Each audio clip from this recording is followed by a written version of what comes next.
अस्सलाम वालेकुम नाज़रीन, मैं मोहम्मद असलम हुसैन सियासत की खबरों में आप सबका इस्तकबाल करता हूँ। चीन हिंदुस्तान में लाइन ऑफ एक्चुअल कंट्रोल पर अपनी हरकत से बाज नहीं आ रहा है। ड्रैगन अपनी स्ट्रैटेजिक पोजीशन को मजबूत करने के लिए लाइन ऑफ एक्चुअल कंट्रोल पर एक नई हाईवे बनाने का मंसूबा बना रहा है। ये बात एक मीडिया रिपोर्ट में बताई गई है। हांगकांग से शाया हुई साउथ चाइना मार्केटिंग पोस्ट की खबर के मुताबिक तिब्बत की लॉन्च काउंटी से सेंगियांग के इलाके काशगर में माझा तक ये शाहरा नए कौमी प्रोग्राम में तजवीज़ करदा 345 तामीराती मंसूबों में शामिल हैं। मीडिया रिपोर्ट्स में कहा गया है कि लॉन्च काउंटी अरुणाचल प्रदेश का हिस्सा है, जिस पर चीन जनूबी तिब्बत का हिस्सा होने का दावा करता है। खबरों में बताया गया कि गुज़श्ता हफ्ते जारी करदा एक मंसूबे के मुताबिक हाईवे, जिसे G695 के नाम से जाना जाता है, कोना काउंटी से गुजरने की तौक़्क़े है। ये लाइन ऑफ एक्चुअल कंट्रोल के बिल्कुल शुमाल में आता है।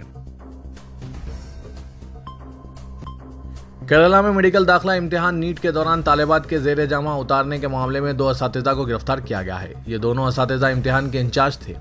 उन्होंने मुलाजमीन को मुआयना करने का हुक्म दिया था। कोलम पुलिस के मुताबिक जिन 2 लोगों को ख्वातीन उम्मीदवारों की शिकायत बुनियाद पर गिरफ्तार किया गया है, इनमें मार्थोमा इंस्टीट्यूट ऑफ IT के वाइस प्रिंसिपल कोरियन आइजिक और NET इम्तिहान के सेंटर सुपरिटेंडेंट और NTA सुपरवाइज़र डॉक्टर शमनाद है। केरला के कोलम जिले में मेडिकल के दाखिला इम्तिहान नीट के दौरान तालिबात के ज़ेर जामा उतारने का मामला सामने आया है। बताया जा रहा है कि इम्तिहान देने आई तालिबात की चेकिंग के दौरान कपड़ों के अंदर हुक लगने से मेटल डिटेक्टर की बीप बच रही थी, जिसके बाद इनकी चेकिंग की गई। इसके बाद एक तालिब इल्म के वालिद ने पुलिस से इस मामले की शिकायत की थी, जिसके बाद यह मामला सामने आया। तकरीबन 90% तालिबात ने ऐसी शिकायत दर्ज कराई है।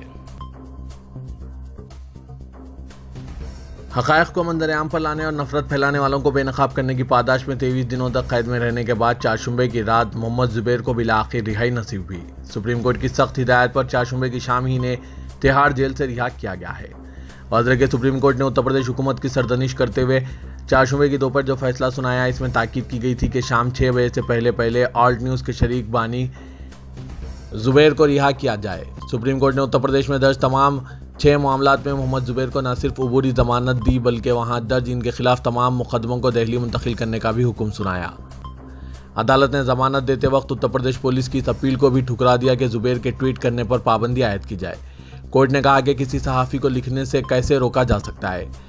जस्टिस DY चंद्रचूड़ और जस्टिस AS बोपन्ना की बेंच ने ऑल्ट न्यूज़ के शरीक बानी को अबूरी ज़मानत देते हुए वाज़ेह तौर पर कहा कि यह कानून का मुतय्यन करदा उसूल है कि गिरफ्तारी के हक़ को इंतहाई नागुज़ीर मामलात में ही इस्तेमाल किया जाना चाहिए। हमें इन मामलात में अब ज़ुबैर को एक दिन भी कैद रखने का कोई जवाज़ नज़र नहीं आ रहा है। अदालत ने कहा कि मोहम्मद ज़ुबैर को 20,000 रुपये के ज़मानती बॉन्ड पर रिहा किया जाए। उत्तर प्रदेश के वजीर दिनेश खातक ने अपना मकतूब इस्तीफ़ा मरकजी वज़ीर दाखिला अमित शाह को भेजा है। अपने मकतूब में रियासती वजीर ने खुद अपने महकमे में करप्शन पाए जाने का इल्ज़ाम आयद किया और कहा कि अफसरान इनके अहकाम की तामील नहीं कर रहे हैं। मुमलिकती वजीर बराए जल शक्ति ने इस तरह योगी आदित्यनाथ ज़ेर क़यादत हुकूमत से इस्तीफ़ा दे दिया है। वो असम्बली में हस्तिनापुर हल्के की नुमाइंदगी करते हैं। उन्होंने अपने मकतूब में कहा कि महकमा जाती तबादलों में बेकायदगियाँ देखने में आई है और ओहदेदारान इनकी बात नहीं सुनते हैं। दिनेश मगरबी उत्तर प्रदेश के बाअसर दलित लीडर हैं। उन्होंने दावा किया कि इनके महकमे के ओहदेदार इन्हें नज़रअंदाज करते हैं क्योंकि इनका ताल्लुक समाज के पिछड़े तबके से है। दिनेश को इस बात पर भी मायूसी है कि नई हुकूमत की तश्कील के ज़्यादा 100 रोज़ बाद भी इन वजारत के लिए काम मख्तस नहीं किए गए हैं। सुप्रीम कोर्ट की जानिब से ऑल्ट न्यूज़ के बानी मोहम्मद ज़ुबैर की रिहाई के बाद सेकुलर नज़रिए के हामिल अफराद ने सुप्रीम कोर्ट के फैसले का खैरमकदम किया है। रुकने पार्लियामेंट महबूबा मित्रा ने कहा कि हमेशा सच का साथ दो क्योंकि सच्चाई सामने आकर ही रहती है। मोहम्मद ज़ुबैर, तुम्हें मुबारकबाद। मजबूती से खड़े रहने, उम्मीद है कि हक़ाइक़ को सामने लाने का अपना काम पहले की तरह तुम जारी रखोगे। मारूफ सहाफ़ी निधि राजदार ने कहा कि एक सहाफ़ी से कैसे कहा जा सकता है कि वो लिखना छोड़ दें। सुप्रीम कोर्ट ने बिल्कुल दुरुस्त तरीके से उत्तर प्रदेश हुकूमत को समझा दिया। उम्मीद है कि वो ऐसे ही सच्चाई पर सच्चाई सामने लाते रहेंगे। ज़ुबैर को ट्वीट करने से रोका जाए, ये सुप्रीम कोर्ट में उत्तर प्रदेश हुकूमत की दलील थी। एक सहाफ़ी से इतना डर क्यों है आखिर? इसने जो कुछ बताया वो सिर्फ सच पर मबनी था। इसके बावजूद इसे निशाना बनाया गया। अब वो रिहा हो चुका है और जेल से बाहर है।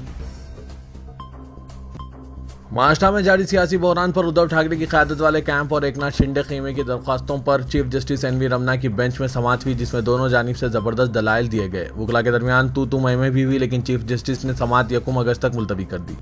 इस दरमियान उन्होंने ये इशारा भी दिया कि चूंकि इस मामले में कुछ अहम आईनी सवाल भी पैदा हो रहे हैं, इसलिए इसे वसी तर बेंच को भी सौंपा जा सकता है।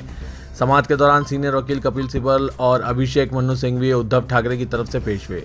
उन्होंने कहा कि अगर शिंदे की दरख्वास्त पर समाअत की जाती है तो ये एक मुंतखब हुकूमत को गिराने जैसा अमल होगा। उन्होंने कहा कि जब सुप्रीम कोर्ट में मामला चल रहा है तो नई हुकूमत को हलफ नहीं उठाना चाहिए था। इस दलील पर एकनाथ शिंदे खेमे की तरफ से हरीश साल्वे ने कहा कि जमहूरियत में वज़ीर आज़म को भी कहा जा सकता है कि माफ़ कीजिएगा, अब आप वज़ीर आज़म नहीं रह सकते। साल्वे ने यह भी कहा कि जिस लीडर को 20 MLAs की हिमायत भी नहीं मिल सकी वो वज़ीर आला कैसे रह सकता है। वजारत तालीम ने एक सवाल के जवाब में लोकसभा में इत्तला दी कि मुल्क की 2 मायनाज यूनिवर्सिटियों अलीगढ़ मुस्लिम यूनिवर्सिटी और जामिया मिलिया इस्लामिया यूनिवर्सिटी को मौजूदा माली साल के दौरान जो फंड जारी किया गया है, इसमें गुज़िश्ता साल के मुकाबले में नुमायां तखफीफ की गई है।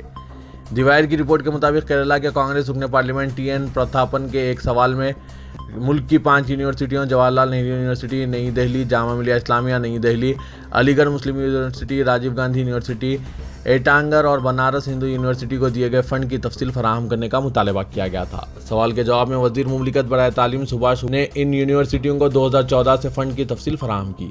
वज़ीर मौसूफ ने अपने जवाब में इंकशाफ किया कि 2014 के तालीमी साल में जामिया मिलिया इस्लामिया को 264 करोड़ रुपए का फंड जारी किया गया था, जिसे 2021 तक बढ़ाकर 489 करोड़ रुपए कर दिया गया था, लेकिन इस बजट में इसमें तकरीबन 68 करोड़ रुपए की कमी वाक़ई हुई है, जिसके बाद ये 411 करोड़ रुपए हो गया है।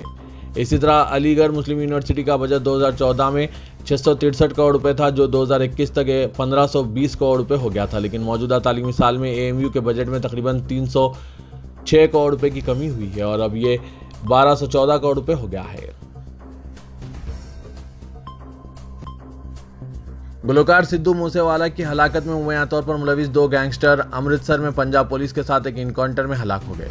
गैंगस्टर जागरूप सिंह रूपा और मनप्रीत सिंह उर्फ मुन्नू तकरीबन 5 घंटे तक जारी ऑपरेशन में हलाक हुए, जो शाम 4 बजे खत्म हुआ। Additional director general of police Pramod धान ने अमृतसर में सहाफ़ियों को बताया कि दोनों फायरिंग के तबादले में हलाक हो गए। पंजाब पुलिस की एंटी गैंगस्टर टास्क फोर्स के चीफ बान ने कहा कि गैंगस्टर्स के पास से एक AK-47 राइफल और एक पिस्टल बरामद की गई। एक बैग भी दस्तयाब हुआ, लेकिन अभी इसकी फॉरेंसिक जांच बाकी है।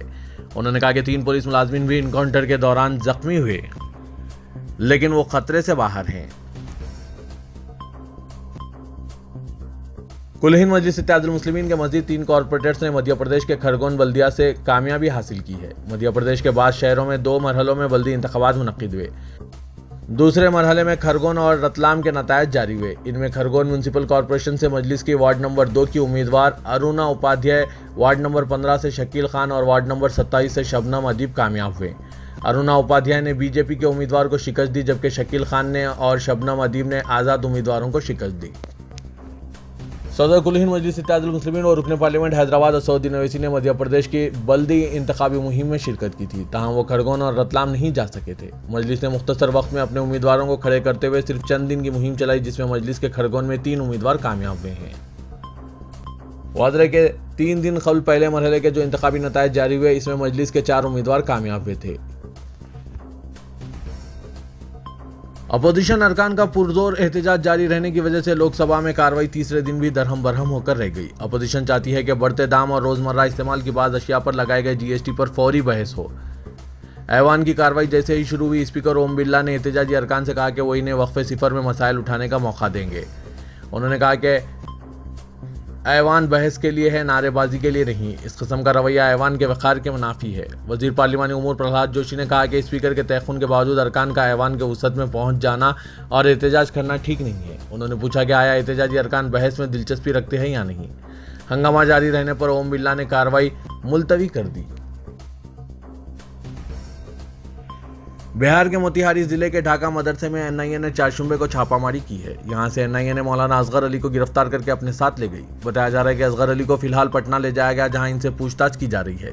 NIA की टीम ने चारशुंबे को मोतिहारी के बीच पकड़ी रोड पर वाक़े जामे मारिया नस्वा मदरसे में छापामारी की है। वहां से 3 लोगों को हिरासत में ले लिया, जहां इनसे पूछताछ की जा रही है। पूछताछ के बाद 2 लोगों को वहीं से रिहा कर दिया गया। इसके बाद असगर अली को लेकर टीम पटना रवाना हो गई। छापामारी के दौरान पीएफआई से मुंसलिक दस्तावेजात की बरामदगी का भी दावा किया जा रहा है। हालांकि एनआईए के अफसरान पूरी कार्रवाई पर कुछ बोलने से खासिर थे।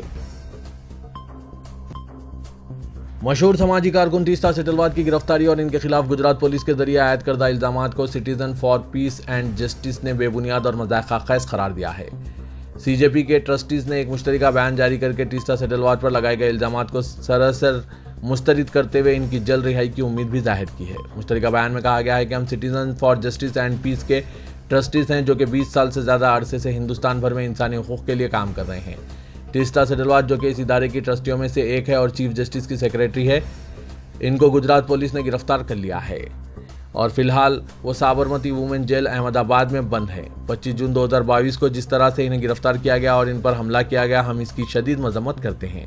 सीजेपी के ट्रस्टीज प्रकाश चित्रा पालेकर, डोल्फी डिसूजा, गुलाम अम पेशवाम, जावेद आनंद, रघुनंदन, शकुंतला कुलकर्णी ने अपने बयान में यह भी कहा कि हमारा मानना है कि तीस्ता के खिलाफ मुकदमा मुकम्मल तौर पर झूठा है और इन्हें 2002 के बाद के गोधरा फसादात के मुतासिरीन की मदद करने के काम के लिए हदफ बनाया जा रहा है।